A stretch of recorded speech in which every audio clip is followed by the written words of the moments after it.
प्रिय भाई और बहनों, आपका हमारे राधे राधे चैनल में स्वागत है। आज मैं आपको जेठ मास सोमवार की व्रत कथा सुनाऊंगी। एक बड़ा धनवान साहूकार था जिसके घर धन आदि किसी प्रकार की कमी नहीं थी, परंतु उसको एक दुख था कि उसके कोई पुत्र नहीं था। वह इसी चिंता में रात दिन रहता था। वह पुत्र की कामना के लिए प्रति सोमवार को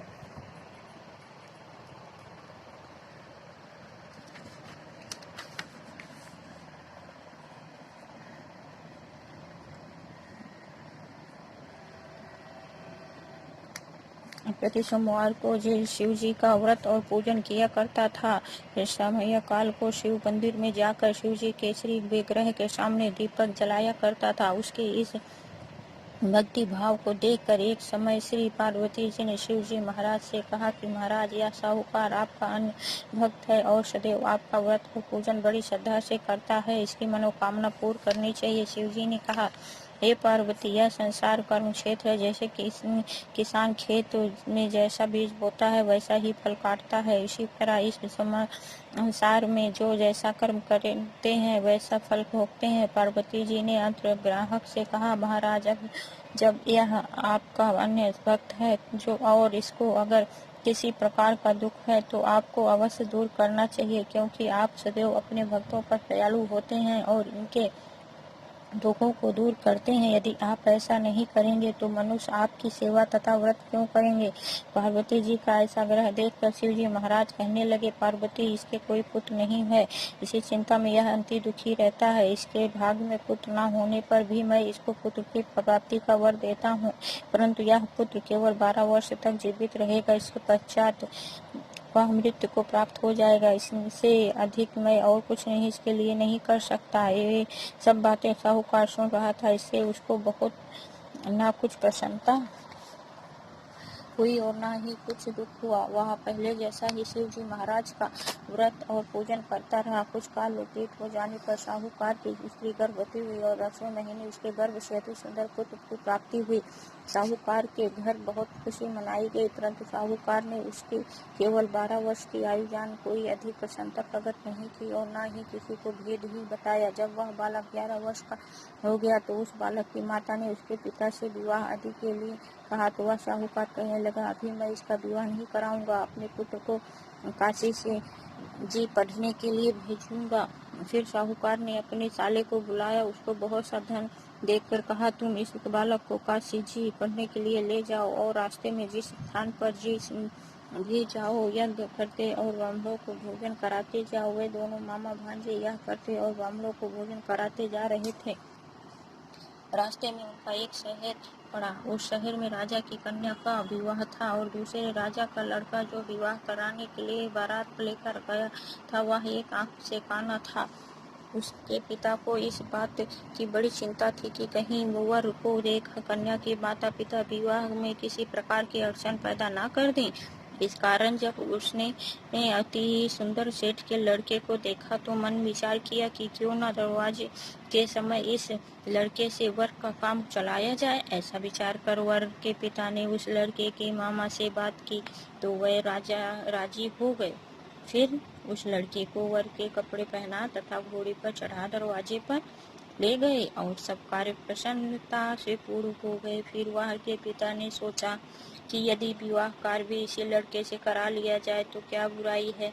ऐसा विचार करके लड़के और उसके मामा से कहा, यदि आप फेरों का और कन्यादान के काम को भी करा दें और आपका बड़ी कृपा होगी और मैं इसके बदले में आपको बहुत कुछ धन दूंगा, तो उसको स्वीकार कर लिया और विवाह कार्य भी बहुत अच्छी तरह से संपन्न हो गया। परंतु जिस समय लड़का जाने लगा तो उसने राजकुमारी की चुनरी के पल्ले पर लिख दिया कि मेरा विवाह तो मेरे साथ हुआ है, परंतु जिस राजकुमार के साथ तुमको भेजेंगे वह आंख से काना है और मैं काशी पढ़ने जा रहा हूँ। लड़के के जाने के पश्चात उस राजकुमारी ने जब अपनी चुनरी पर ऐसा लिखा हुआ पाया तो उसने राजकुमार के साथ जाने से मना कर दिया और कहा कि यह मेरा पति नहीं है, मेरा विवाह इसके साथ नहीं हुआ है, वह तो काशी पढ़ने गया है। राजकुमारी के माता पिता ने अपनी कन्या को विदा कर नहीं किया और बारात वापस चली गई। उधर सेठ का लड़का और उसका मामा काशी पहुंच गए। वहां जाकर उन्होंने यह करना और लड़के ने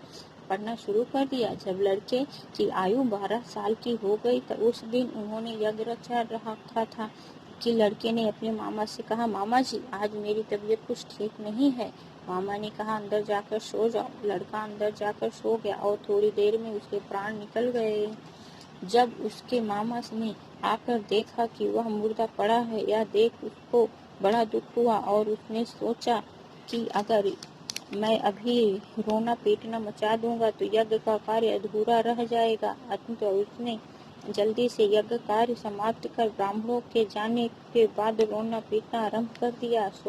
संयोगवश उसी समय शिव जी पार्वती जी उधर से जा रहे थे। उधर जब उन्होंने जोर जोर से रोने की आवाज सुनी तो पार्वती जी कहने लगी, महाराज कोई दुखिया रो रहा है, इसके कष्ट दूर कर दीजिए। जब शिव पार्वती ने पास जाकर देखा तो वह एक लड़का मुर्दा पड़ा था। पार्वती जी कहने लगी, महाराज यह तो उसी सेठ का लड़का है जो आपके वरदान से हुआ था। शिव जी ने कहने लगे, पार्वती जी इसकी आयु इतनी ही थी, सो भोग चुका है। तब पार्वती जी ने कहा, महाराज इस पार्वती जी के बार बार आग्रह बालक को और आयु दो, नहीं तो इसके माता पिता तड़प तड़प कर मर जाएंगे। पार्वती जी के बार बार आग्रह करने पर शिव जी ने उसको जीवन वरदान दिया और शिव जी महाराज की कृपा से लड़का जीवित हो गया। शिव पार्वती कैलाश पर्वत चले गए। तब वह लड़का और मामा उसी प्रकार यज्ञ करते तथा ब्राह्मणों को भोजन कराते अपने घर की ओर चल पड़े। रास्ते में उसी शहर में आए जहाँ उसका विवाह हुआ था। वहाँ पर आकर उन्होंने यज्ञ प्रारंभ कर दिया। उस लड़के के ससुर ने उसको पहचान लिया और अपने महल में ले जाकर उसकी बड़ी खातिर की। साथ ही बहु दास दासियों सहित आदरपूर्वक लड़की और जमाई को विदा किया। जब वह अपने शहर के निकट आए तो मामा ने जाकर कहा कि मैं पहले तुम्हारे घर जाकर खबर कर आता हूँ। जब उस लड़के का मामा घर पहुँचा तो उसके माता पिता घर की छत पर बैठे थे और यह प्रण कर रखा था कि यदि हमारा पुत्र सकुशल लौट आया तो मैं राजी खुशी नीचे आ जाएंगे, नहीं तो छत से गिरकर अपने प्राण खो देंगे। इतने में उस लड़के के मामा ने आकर यह समाचार कि आपका पुत्र आ गया है, पर उनको विश्वास नहीं हुआ। तब उसके मामा ने श्रद्धापूर्वक कहा कि आपका पुत्र अपनी स्त्री के साथ बहुत सारा घर लेकर आया है। तो सेठ ने आनंद के साथ कहा, उसका स्वागत किया और बड़ी प्रसन्नता के साथ रहने लगे। इसी प्रकार से जो कोई भी सोमवार के व्रत धारण करता है अथवा इसी कारण को कथा को पढ़ता है या सुनता है, उसकी समस्त मनोकामनाएं पूर्ण हो जाती हैं। बोलिए शंकर भगवान की जय। हर हर महादेव। मित्रों, अगर आपको यह वीडियो पसंद आई हो तो वीडियो को लाइक करें, सब्सक्राइब करें और शेयर जरूर से जरूर करें, जैसे यह कथा बाकी और लोगों तक पहुंच सके और भगवान शंकर भगवान की कृपा सब पर बनी रहे। बोलिए राधे राधे, जय श्री कृष्ण।